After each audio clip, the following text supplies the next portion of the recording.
Today, I'm going to talk specifically about leg burns. You almost always on the calf. This is the Wildland Fire Lessons Learned Center podcast. I'm Alex Victora, Assistant Center Director of the Wildland Fire Lessons Learned Center here in sunny Tucson, Arizona.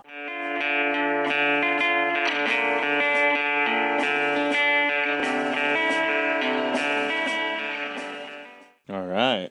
Hello, everybody. You're here with Travis Dotson. That's me. Alex is not here with me today. For those of you that tuned in just to hear him, sorry.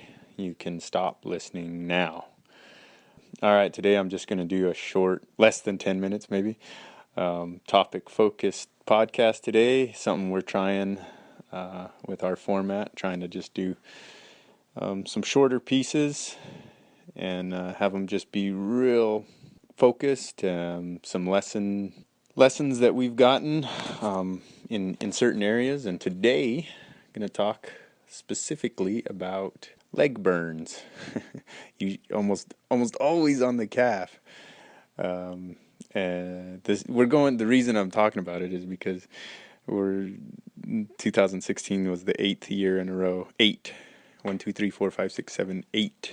8th year in a row that we've received reports of burn injuries on the calf related to drip torch use. I'm sure it happens every year. It's just, I think we're just getting better at reporting, so now we're starting to see it. But of course, some people are alarmed by it.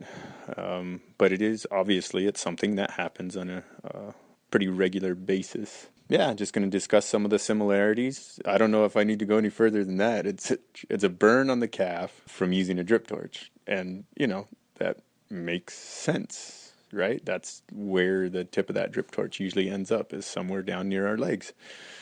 And there's been multiple conditions or different scenarios surrounding these leg burns. It's not all the same, Oftentimes people get tangled up in some tight brush or something like that.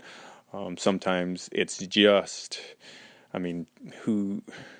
we've all had drip torches that leak, and more often than not, the drip torch does leak, from the ring.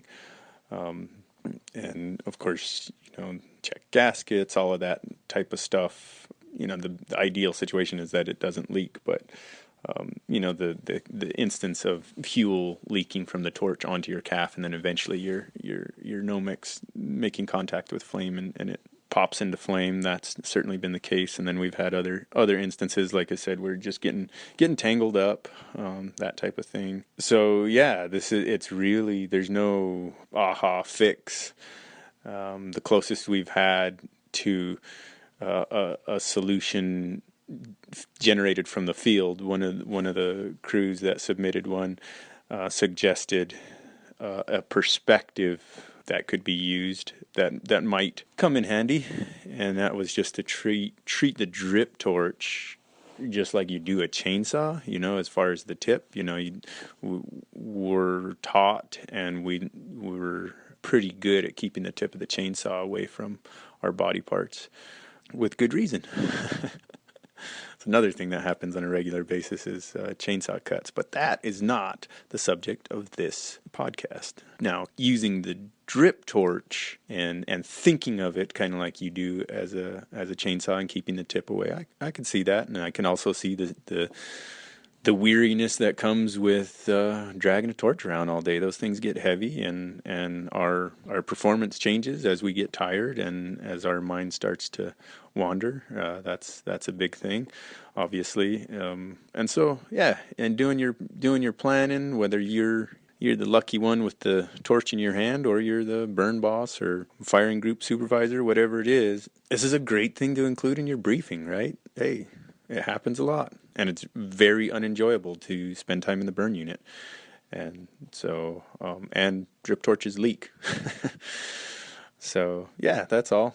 Just a little piece of awareness. Keep aware that we burn our calves on a regular basis. So as you're out there dragging torches, putting fire to the ground, know that. Put it in your briefings, and also put it in your little mid-operation reminders. That's a handy thing that we don't always use, which is you can always just key that mic and say, hey, just a reminder, folks, keep aware of that torch tip. We burn calves on a regular basis. All right, that's your little mini lesson. If you want more information on some of the specifics of these events, you can always go to our website, wildfirelessons.net, and go to the incident review database, and then you'll see all the different search options there. The easiest is put in the range of years you want. If you were to look at the past 8 years, you could put that in and then look by burn injury, sort by burn injury, and you'll get most of those. The other plug we'll put in there is for rapid lesson sharing. A lot of these came through that format, but it's a way for you to share your lessons, and it's possible somebody listening has a great way of dealing with this, or just an experience that they'd like to share. Maybe has some more specific lessons. We love data, so please send it to us. Again, you can get to the rapid lesson sharing format from our homepage. There's a little place there that says rapid lesson sharing, and you can click on that, and takes you to a form you can fill out, and be sure to include some pictures. We like pictures. We, as the fire service anyway, like things that we can understand and see. But yeah, share your lessons on this topic or some other ones, and go check out the Drip Torch Leg Burns. Contact us on Facebook, Twitter, and that sort of stuff, and maybe we can generate some dialogue going on Facebook about this very topic. All right, have fun dragging torches.